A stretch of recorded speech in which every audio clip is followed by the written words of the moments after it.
And Debbie's going to kick us off. Hi, everybody, and welcome from the Friends of the Public Bank and the local Clean Energy Alliance. We're delighted to be putting on this program. We have wonderful speakers. We just want to say a couple of short things before we have our wonderful opening ceremony. But I wanted to say that Councilmember Kalb is Oakland's representative to the East Bay Community Energy, so this crosses two of his many interests.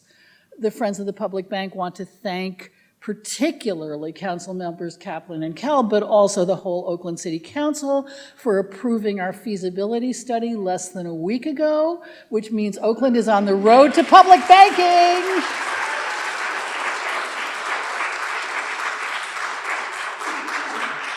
And the people doing the feasibility study, which I can actually say, you have no idea how weird it is to be on this side of the chambers. The people doing the feasibility study are Global Investment Corporation, which is a group that we have the highest confidence in, and we're really excited to see what they come up with when they really dig in to what it means to have a public bank for Oakland. And with that, I'd like to introduce Penny Opal Plant. We're very honored that she's going to do an opening ceremony for us.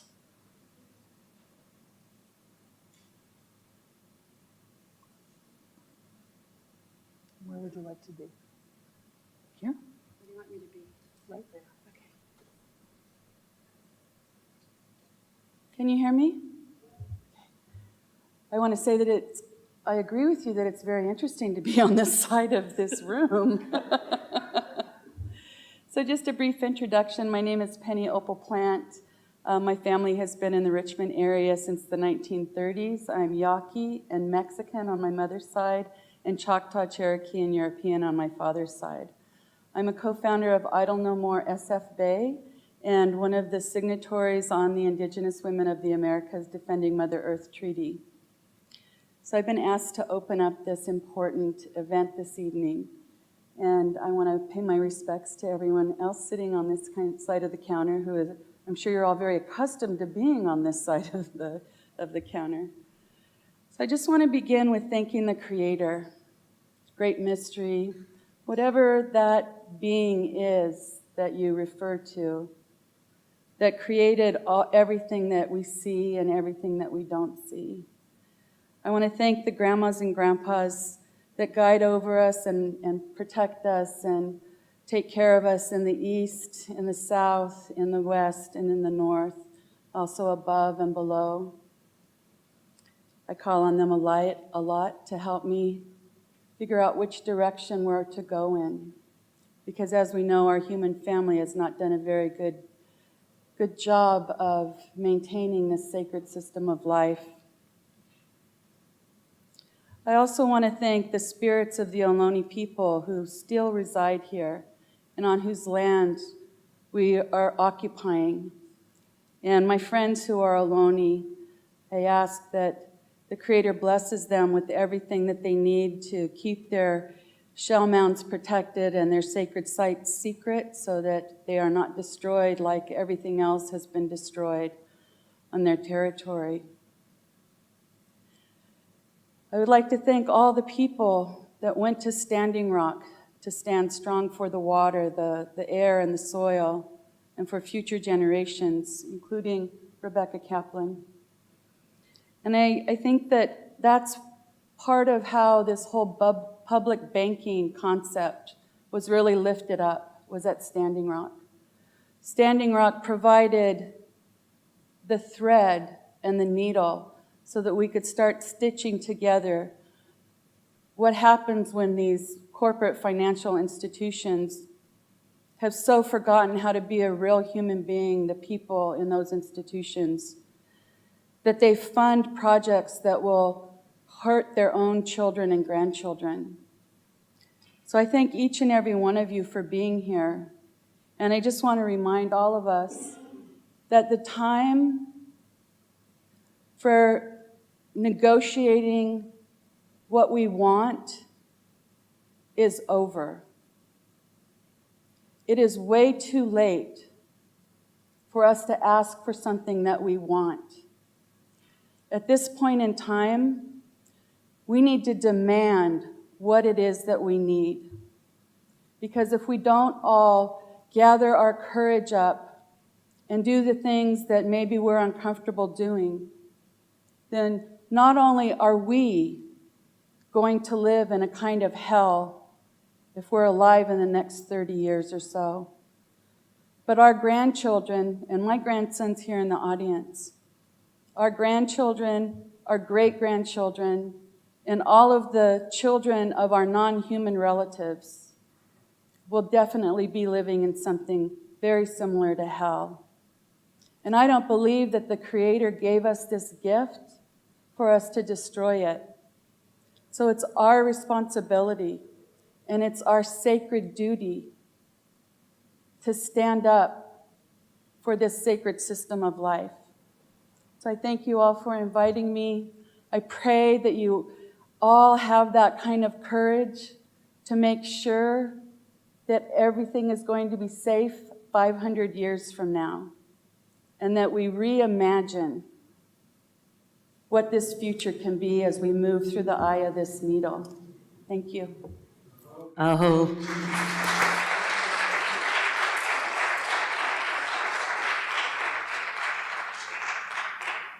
And now, Councilmember Rebecca Kaplan will take it from here. Thank you, Rebecca. Thank you very much. Good evening. Okay, we're going to do that one more time. Welcome to Oakland. So when I say good evening, then you're all going to say good evening, okay? Good evening. Good evening. Awesome. Thank you for being here. Thank you so much to all of the sponsors and the panelists. Thank you so much, Penny Opal Plant, for opening for us and helping us remember what is important, and to keep in mind, as we're talking tonight about the overlap between the issues of public banking and clean energy, the degree to which these things are intertwined, and the degree to which we have a duty to protect the water and the land and humanity from acts of destruction. And that too is part of what we're here for. My name is Rebecca Kaplan. I serve as the Oakland City Council member at large, so I represent the entirety of this fabulous city of Oakland. I also have some other hats besides this one, which is that I'm now also on the board of the Bay Area Air Quality Management District, where we are also fighting to clean up the truck pollution and the ship pollution and the rail pollution and all the other sources that are harming communities, primarily in West and East Oakland, as they have been for many years now, and we're fighting to clean that up as well. Also, if you've seen the new Broadway shuttle buses with the blue thing that says "Spare the Air" on them, going up and down Broadway, free bus, that is funded by the Air District. So another successful project here.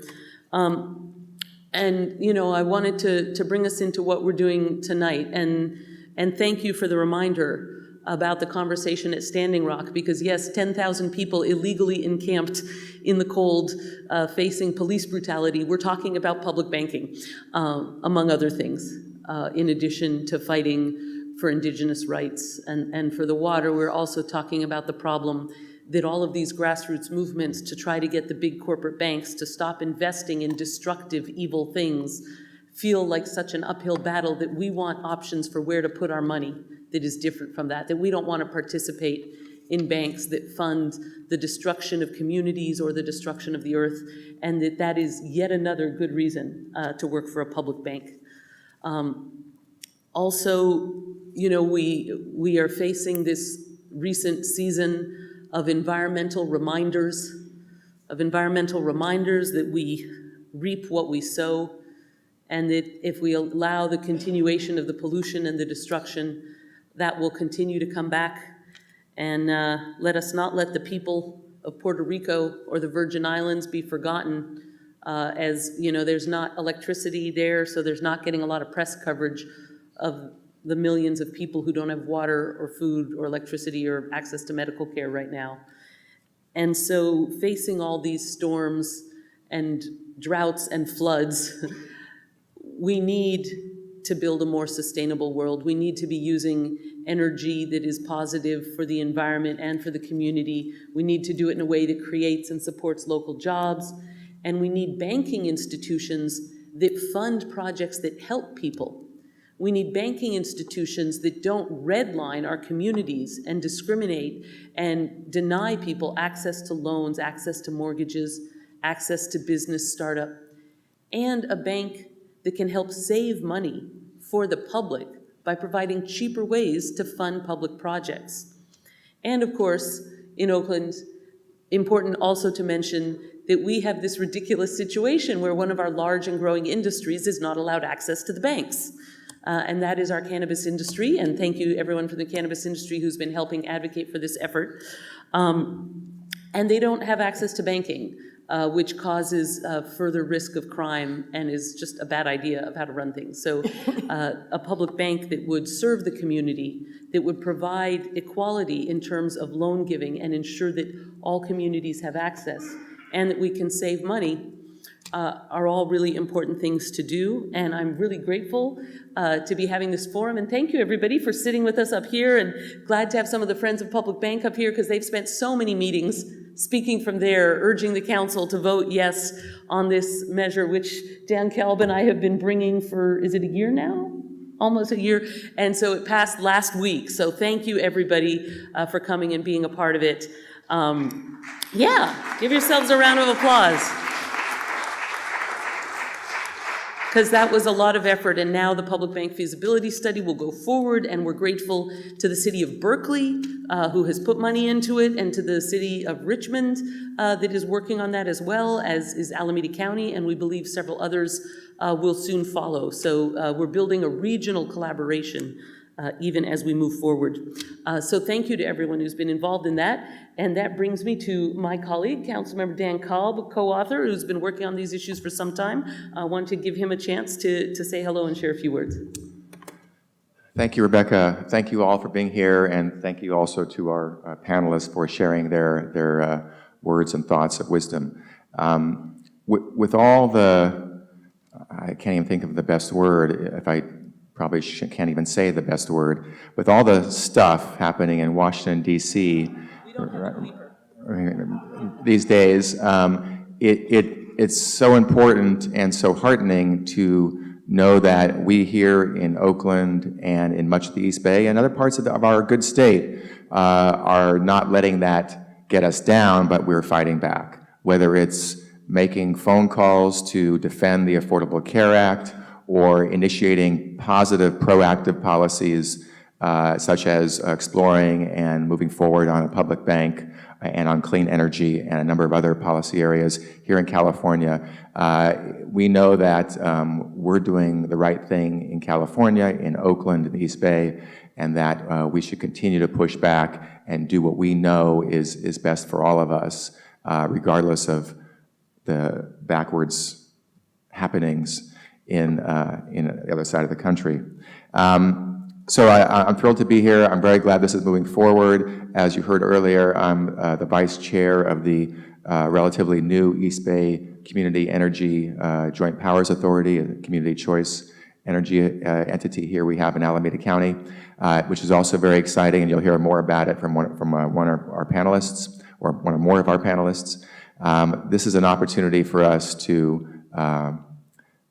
help promote cleaner energy locally for all ratepayers and all electricity users throughout the county. And it's happening not just in Alameda County, but in many places in the state. And I think we'll see it grow more and more. So I'm thrilled to be here. I'm going to move to the side there and not get in the way of the panelists. But thank you all for being here. And we have a lot of work to do after this. And I know you'll all be there with us to make sure that happens. Thank you.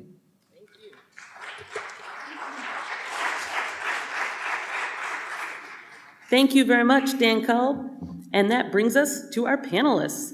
Our first panelist is Wolfram Morales, who plays many roles in the East German Savings Bank Association. He is head of the Office of the Executive President, responsible for international relations, press officer, member of the Council of Economic Advisors, and chief economist. Excellent. And is solving the opioid epidemic. No, just kidding, that's not in here. He holds a diploma in economics from the University of Economics Berlin and was also educated in Cuba and Panama. He is trilingual in German, German, Spanish, and English, and we're very happy to have you here. Thank you so much.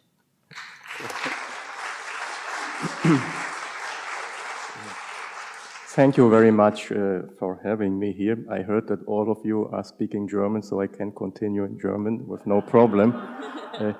Unfortunately, English is the language that I speak worst. Spanish and German are my both natural languages. But I will try to comment you what we are doing in Germany with what we call the energy transition. And what is the role of the public banks that we have in Germany since around about 200 years? For me, it is very impressive to see what you are doing here to fight to have a public bank, because in following my information about the United States, I knew that you have only one public bank, and this is the Bank of North Dakota. And I had the opportunity to visit this bank twice in the last years, and it is exactly or nearly exactly that kind of bank that we have in Germany too. Speaking about our energy transition, I have to comment in 2 minutes what is the role of the policy, because the role of the policy of the federal government of Germany is a decisive one. We have a policy of so-called energy transition. The German word is Energiewende, but the English translation is energy transition. And this is nearly what you know from the Paris Climate Accord. The national targets set for reaching the German energy transition are based on the federal government's long-term strategy for future energy supply, according to which at least 60% of final energy consumption and 80% of electricity consumption ought to be covered with renewable energy by the year 2050. And now I have to see next slide, please, so that you can see the numbers. In combination with the energy efficiency targets, the greenhouse gas emissions are to be cut by 80 to 95% in relation to 1990. So the central element of this transition is the restructuring of the energy sector in Germany.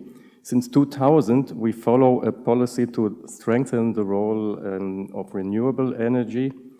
Today, we have almost round about 38% of our electricity from renewable energy.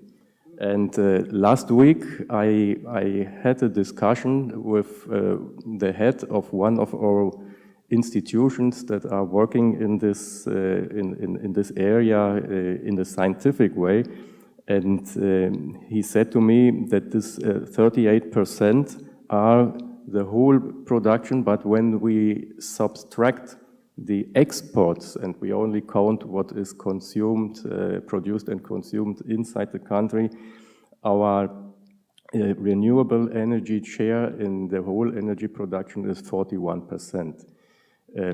This is quite good. That's not the best in Europe, as I know the Norwegians has round about 100% or so, but because of all the water power they have. But for a country like Germany, this is a very good number. Next slide, please. And you see, oh, I have this 3 times here. Okay. For all that, we need huge investments.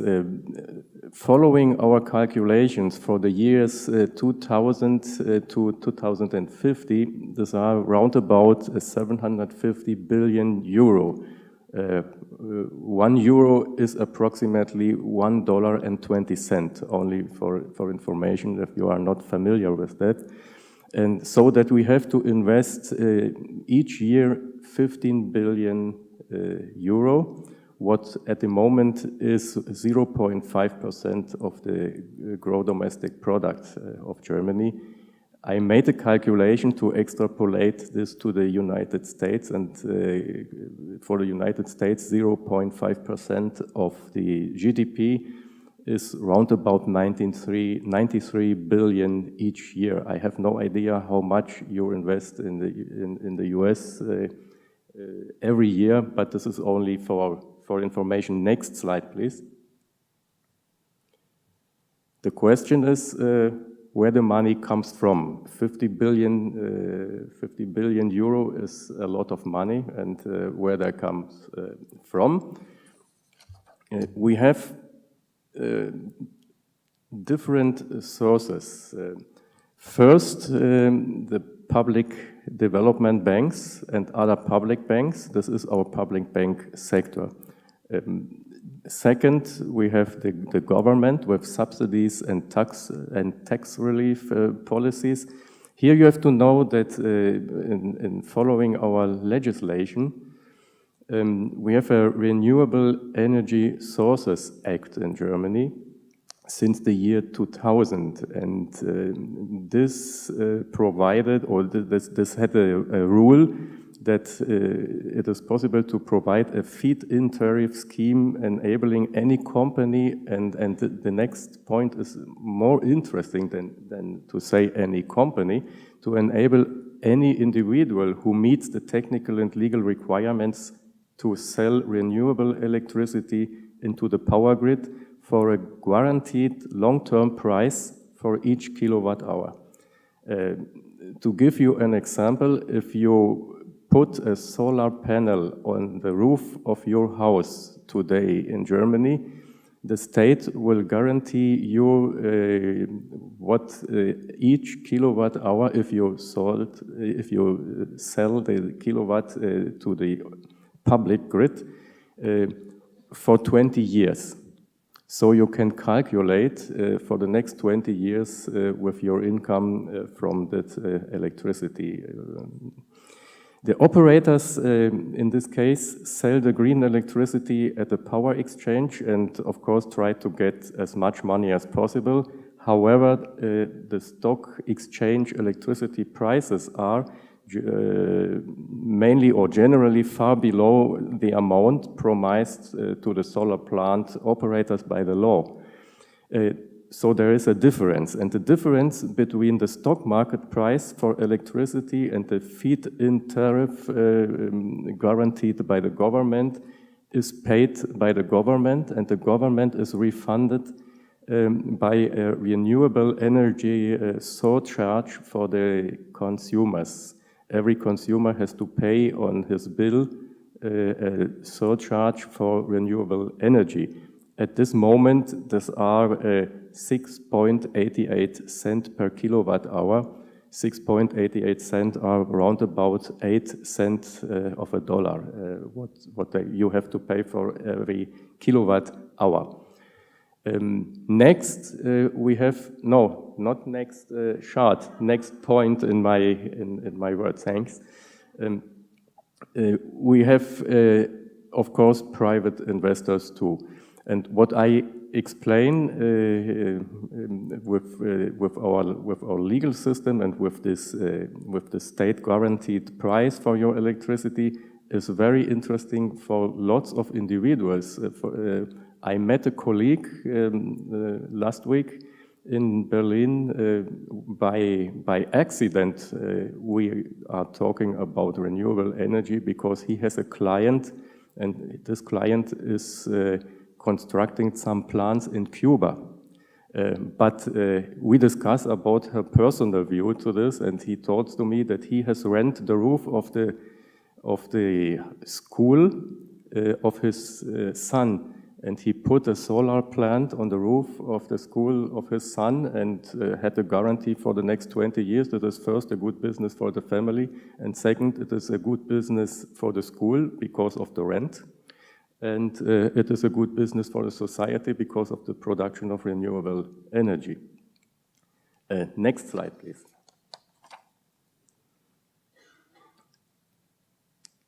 Most of the of the money is coming from public banks. You have to know that we have different types of public banks in Germany. First, 17 development banks at the state level. These are mostly state-owned banks. Then we have 2 federal development banks or institutions at the federal level. These both are the most important from this development banks. And 9 special task banks that are playing a minor role in this context. The development banks are not competing with other banks. These banks are a kind of bankers' banks. They are helping banks when they need some partner to make a loan, for example, in the renewable energy sector. And these development banks, these banks have the best rating possible. This is a AAA rating because these banks are state-owned. They have the same rating like the Federal Republic of Germany.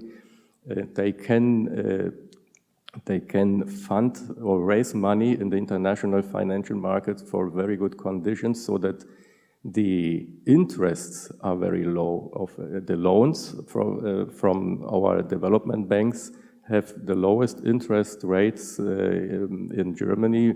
In this moment, round about 1%, 1.1% or so in this level.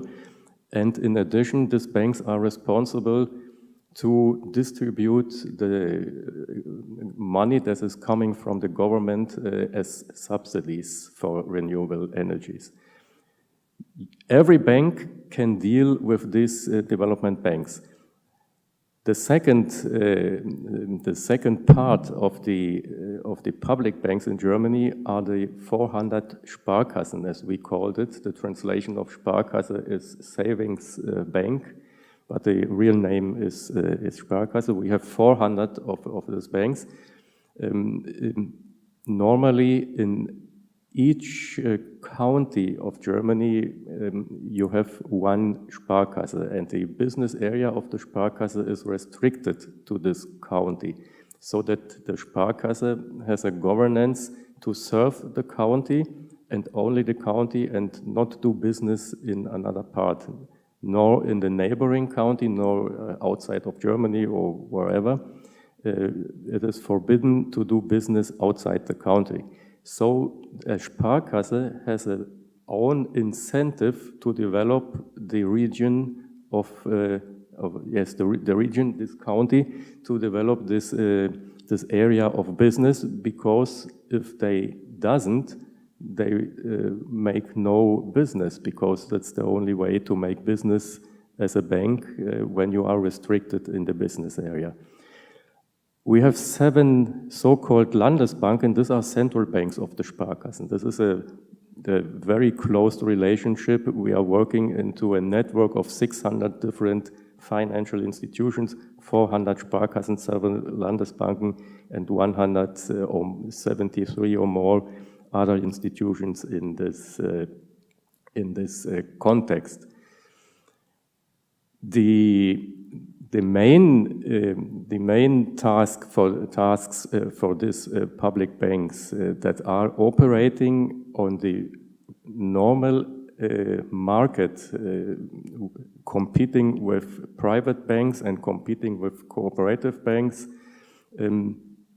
is to promote the economic development of the area. And to give you some numbers, our Sparkassen total of loans is in this moment 1,400 billion euro.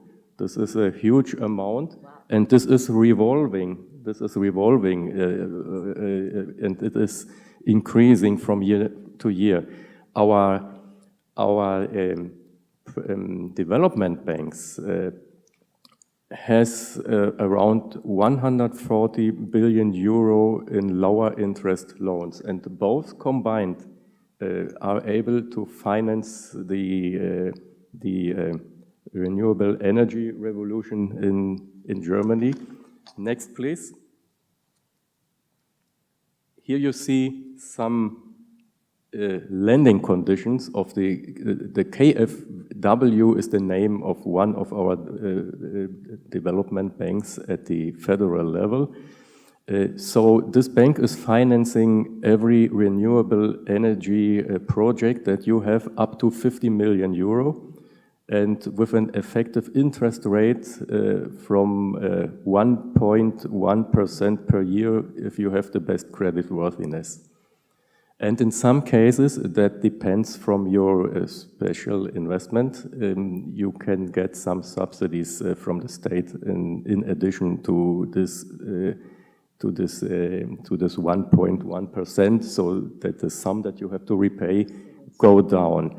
And the period, the credit period, is up to 20 years. The interest rate are a fixed rate at maturity, and you have a grace period up to 3 years. I compared it with what is possible in the area of the commercial banks.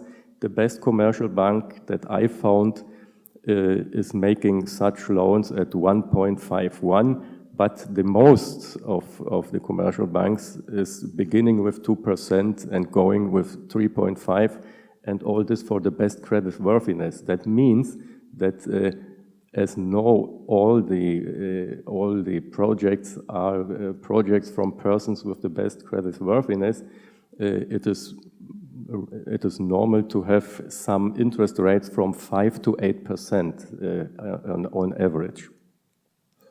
Next, please. Thank you. Our group, the Sparkassen group, the 400 Sparkassen over the past 5 years has financed in that way 250,000 investments in the energy sector, partly using the KfW Development Bank and his special loans, and 210,000 projects on energy efficiency and construction, 4,000 projects to increase energy efficiency in companies.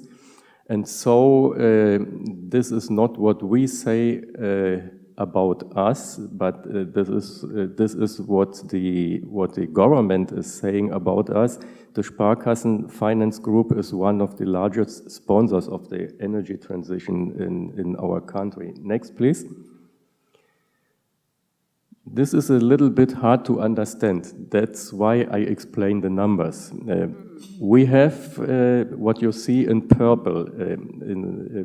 We have had in the year 2016 total energy, renewable energy investments in Germany as a whole of 14.2 billion euro. And now where the money is coming from, with some additional informations in blue.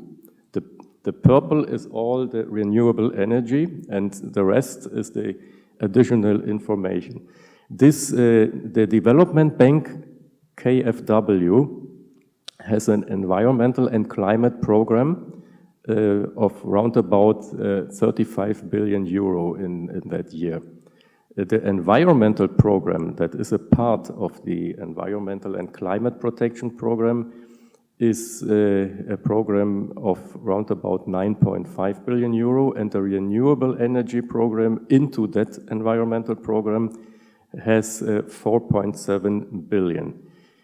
Unfortunately, the 16 public development banks in the States don't provide figures about their business, at least to the public or to us, so I'm not able to mention these figures, but by the way, they are not so important in the finance of renewable energy like all the others that you see here.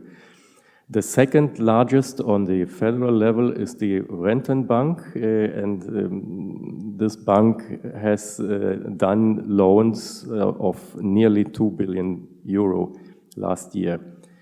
Our group, Sparkassen and Landesbanken, had done for energy efficiency in housing loans for 18.1 billion, and for energy efficiency and renewable energy 3.7 billion. So that when we sum all this and we take into account only what has made or what were made for renewable energy, then we had 10.3 billion euro. That means 10.3 billion euro from 14.2 billion euro in Germany as a whole, that we finance around about 73% of the investments in renewable energy in our country. Next, please.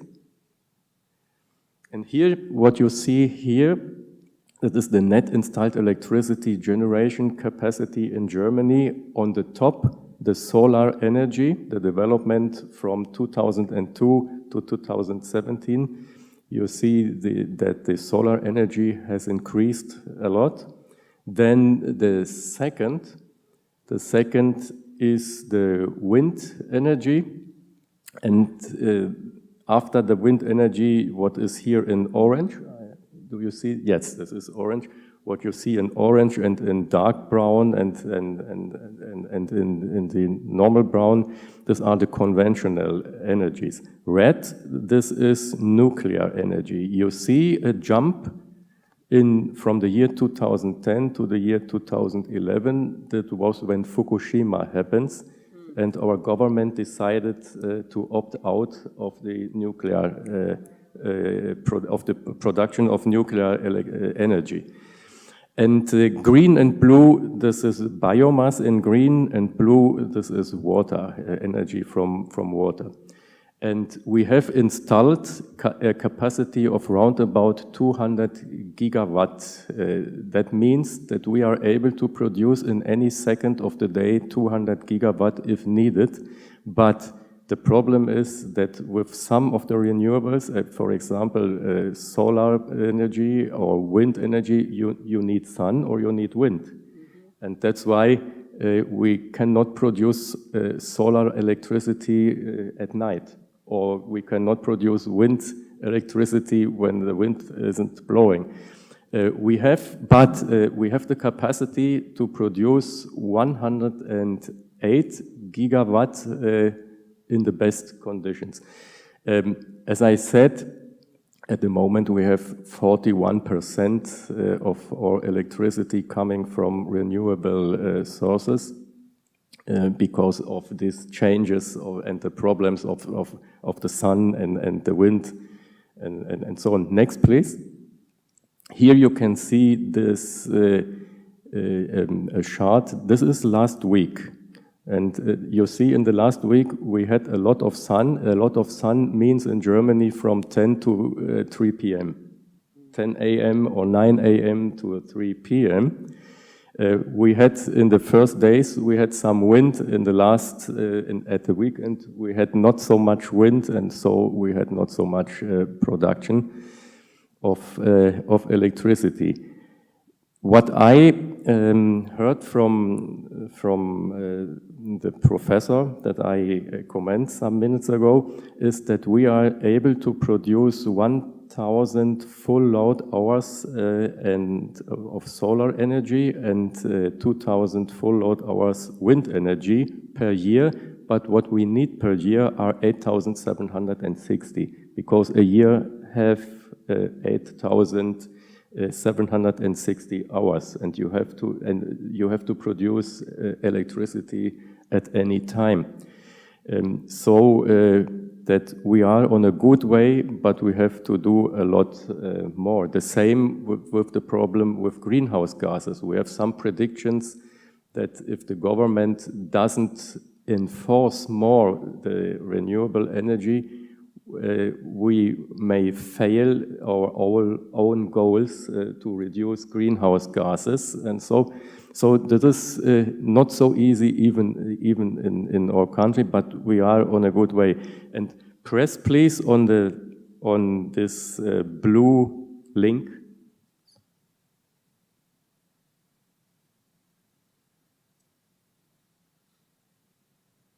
Okay, and when you scroll a little, you see this is the production of yesterday and today. What you see in the line, the purple line, this is what we consume in energy, and the rest is the production. You see the sun in yellow. The yellow is and the blue is water, wind, or onshore and offshore wind. And the green is our biomass, energy produced with biomass. You see here that, the conventional energy, this is the black one. You see that the most energy is coming from the black one, at least in the last 2 days. And that's why we need some conventional energy plants for a while in the next years, at least up to the year 2040, 2050. But this only as additional information. If you have any questions in the discussion, I think I can answer to that. This only as introduction for you about the situation. Thank you. Wow. Thank you so much.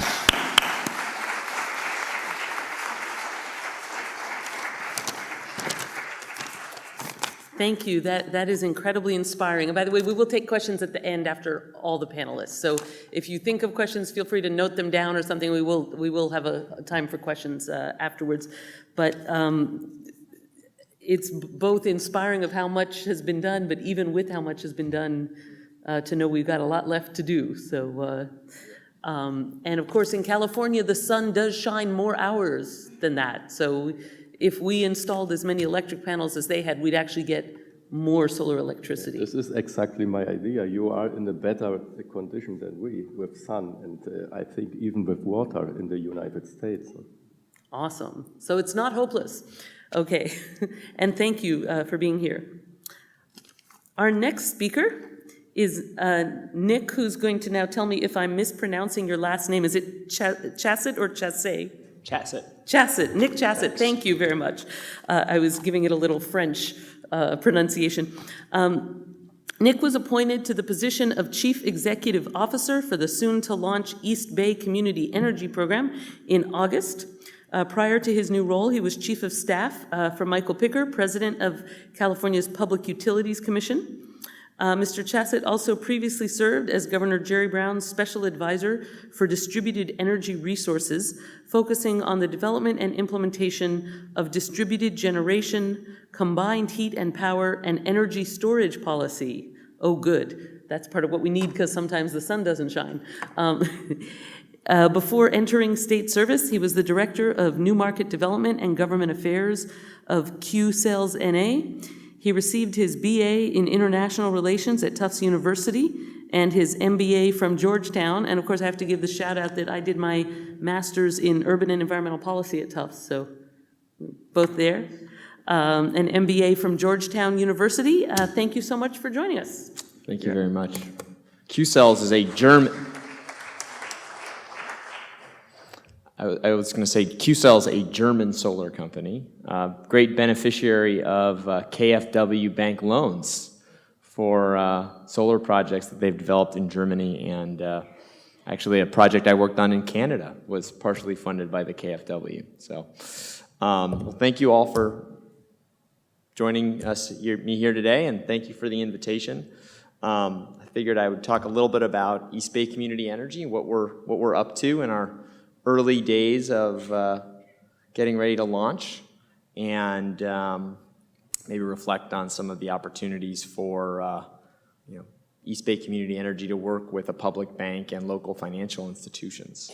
So East Bay Community Energy is the and will be the community choice aggregator that serves Alameda County. So unless you live in Pleasanton or Newark, hopefully next year at some point you will be one of our customers. I'm really trying to focus away from the word ratepayer to customer, because that's really what you are. So really at its core, what the CCA movement is about, and what I think is in very much part of what East Bay Community Energy is focused on, is giving local communities more control over the sources of their electricity. So in East Bay Community Energy's context, and in the other operating community choice aggregators around California, we have a board of local elected officials. Councilmember Kalb is one of our board members, and they, instead of having a state agency and privately owned investor utilities make resource decisions, it is the local board, the community, that have input into what the mix of energy is going to be. How much wind, how much solar, how much local solar versus solar that is not in the local community. Obviously understanding that, there are price sensitivities, and the ability of a CCA to really serve all of its customers is going to be largely based on its ability to compete with PG&E. So with those price sensitivities in considered, it really is the ability of the local government to make really important decisions about what the resources are going to look like and where investments are made in those resources. So at East Bay Community Energy, that the local development is a really critical piece of what we're building, and that I think is reflected in a number of ways. So we are not operating yet. Our goal is to launch in 2018 in a couple phases, but the way I look at local is it's a whole mix of different types of resources. It's not just local rooftop solar. Certainly there will be those opportunities, but it's investment in things like energy storage to improve the resiliency of our community and to allow us to offset peaking natural gas plants that really cause a lot of the local air pollution in the electric generation sector. It's investing in energy efficiency in our buildings and making investments in companies and in homes so that they are able to use energy during those times when there is abundant sun. The figure that we saw about very sunny from 9 to, here it's 9 to 5 instead of 10 to 3, but it's 9 to 5. Well, how do we start to match our usage of electricity to when we have abundant renewable energy instead of ramping up air conditioning when you get home, if you have air conditioning, at 5 o'clock, so the peak becomes 5 to 9. So it's making investments in our buildings and our homes to allow people to do things like automatically turn their air conditioner on during the day when there's a lot of when there's a lot of sun. So when you get home, your house is nice and comfortable, and you don't have to use as much during that period when the sun isn't shining and perhaps the wind hasn't really kicked in the later evening. And it's really this holistic approach to looking at local resources. It's investing in the built environment. It's certainly investing in generation. And I think really when I look at what East Bay Community Energy should be known for in the future, I really want us to be known as your transportation fuel provider. Because if we really think about the environmental benefits, whether they be local air quality or they be really the transformational opportunities, PG&E's energy mix is roughly 75% carbon-free today. There's definitely progress that needs to be made and more renewable, cleaner sources of zero-carbon electricity. We do have still the Diablo Canyon nuclear generating facility in the mix in PG&E service territory, but it's pretty clean. In California, the majority of our emissions, both local air quality emissions, but also greenhouse gas emissions come from transportation. And so really, how does East Bay Community Energy kind of pivot to some degree from being just an electricity provider to really being a transportation fuel provider and really focusing on those local investments? Because I think that's where the most bang for the buck is going to be. That's the most transformational opportunity of what are we doing here that doesn't just improve our local environment, but can be replicated and scaled across California, across the country, across the world. And really is that transformation towards zero carbon, zero emission buses, heavy duty transportation, and cars. So when I think about the vision, it's really that transformation. Now, in the immediate period, next year when we're launching, are we going to be able to do all of that stuff? Probably not. All that stuff is expensive, especially some of the big infrastructure investments that we may want to make in things like electric vehicle charging or in large local solar plants or in big energy storage projects. But I think that's where the local bank does come into play.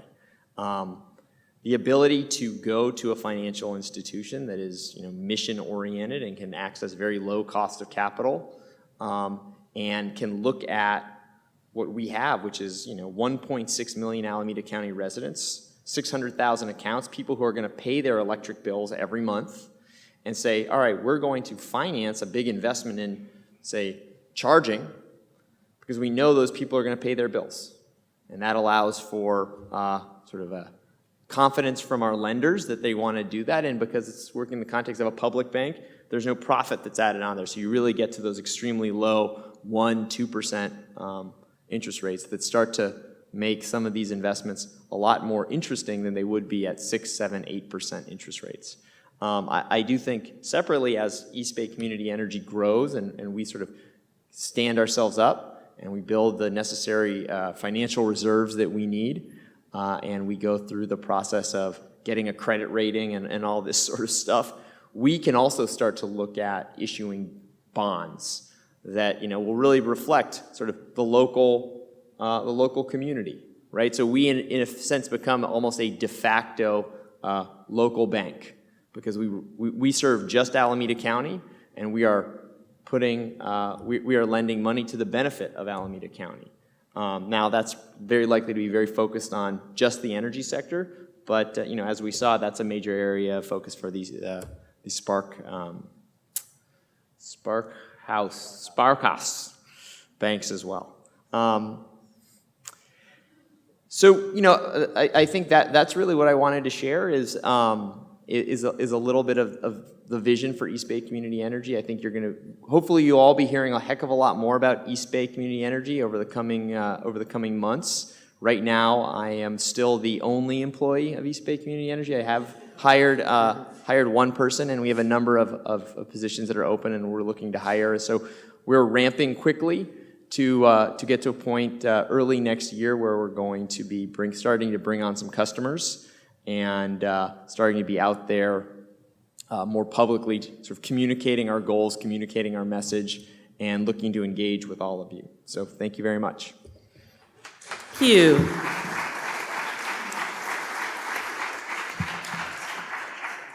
Appreciate that very much. And as you mentioned the electric vehicles, I thought I should throw in a pitch that the Bay Area Air Quality Management District has grants available. And by the way, this is to everybody. There are grant funds available to pay to put in electric vehicle charging stations in commercial places, government places, apartment complexes. So hopefully maybe we can have some collaborative effort to get those out in partnership with, if you have your charging station and you have your solar power, then you have a solar-powered car. So. Absolutely. I will just make one other pitch. So we will have a couple of products that we offer. One will be an opportunity to choose to be served by 100% renewable energy. And I really do hope that our cannabis industry in the county uniformly elects to opt up to 100% so that we have the greenest green. Awesome. That's right. As it should be. That'll be a good slogan, like the greenest green, Oakland grown. Yeah. You know those T-shirts that they make about local business that says Oakland grown, right? So literally. Thank you for that. And I do want to say that the success of the ability of cities to come together to launch this community choice energy is really part of what inspired us around the notion of the public bank, and that the public bank could be not just Oakland, but a regional collaboration of multiple jurisdictions that would make it stronger by having it be a broader base and more potential sources of funding, as well as more jurisdictions participating in launching it would strengthen it. And we've really seen that with community choice energy. That, like, if Oakland had tried to launch that by ourselves, you don't get quite the economies of scale and the strength that you get having multiple jurisdictions together. So I'm very pleased to have been able to learn from that example as we are launching a feasibility study for not only an Oakland public bank, but a regional collaborative public bank.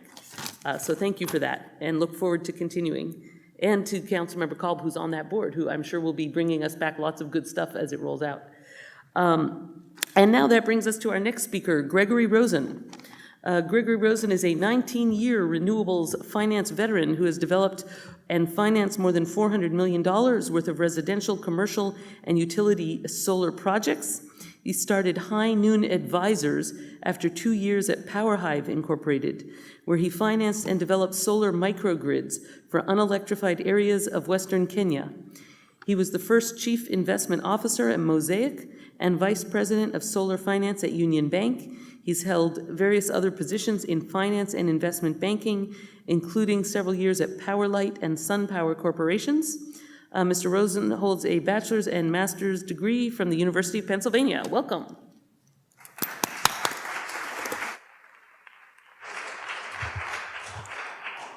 Hi, good evening, everybody, and thanks to the other great panelists, and thanks for the organizers as well, and thanks for coming. I was asked to talk a little bit about the advantages of a public bank with respect to energy development. And I've been doing renewable energy development work for a long time, done a lot of projects here in the Bay Area, even see some fellow employees from years past, which is always fun. So I wanted to sort of focus on three main benefits that I see that a public bank could really bring to this area, or really to any area. I also have worked over the years with some of the German development banks, particularly KfW, which was referenced before.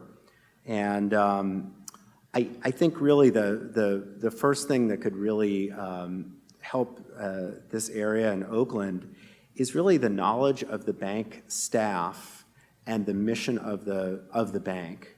So I've worked with a lot of banks, I've worked at a bank, and a lot of times banks are, it's sort of to their advantage to, unless they're really, really big, employ generalists. So even if you're a credit union, you maybe have folks that you want to work with, but you sort of have to know a little bit about everything. And it's really, really helpful when a bank can sort of afford or feel that they can invest in hiring specialists. Because those specialists they help to educate the senior executives at the bank. They also help to educate the investment committee, which is typically a subset of executives at a financial institution that make a decision about whether or not to make an investment. And a lot of times when investment committees are thinking about making investments, they are really in the back of their mind implicitly thinking about a risk premium and figuring out how risky is this deal. So if you don't have specialists and you don't have an educated investment committee and senior bankers, a lot of times people at those institutions will say, you know, it sounds really good, but we just don't really know enough. Or they might say, it sounds really good, and you know, we're going to charge you 12% or some rate that's much, much higher than an educated set of banking folks would give. So really, I would say having a knowledgeable banking staff really creates a virtuous cycle because the investors, the bankers would put a lower risk premium on the deal. And I'd say also it's because of local networks. So if bankers are in a community, they really are not... And bankers still need to make the effort to go out and listen to people in the community, but assuming that the public bank staff would do that, it really helps to understand what's going on, and that helps to lower some of the risk, and it also helps some of the bankers to become problem solvers. So it's very hard to solve risk issues around risk if you don't really understand what's going on in the community. And I have a sort of just an interesting aside. I've done most of my work in the United States, but I spent 2 years working in Africa, and there was some material for a solar project delivered to a site, and that material was stolen. And in the morning, when the workers came, some of the material was gone, and then in the afternoon, the material showed back up again. And there were people from the village, and they said, you know, we found your stuff, and they brought it back. And it's really a testament to when you are in touch with a community in general, and the community is bought in through education and through communication and through actually listening to what communities want, you really can help to mitigate risk, in this case, you know, the risk of theft. Another example I would give is that there are some state green banks. There's a green bank in New York called, not ironically, the New York Green Bank. There's also the Connecticut Green Bank, and there are a couple of other entities that are similar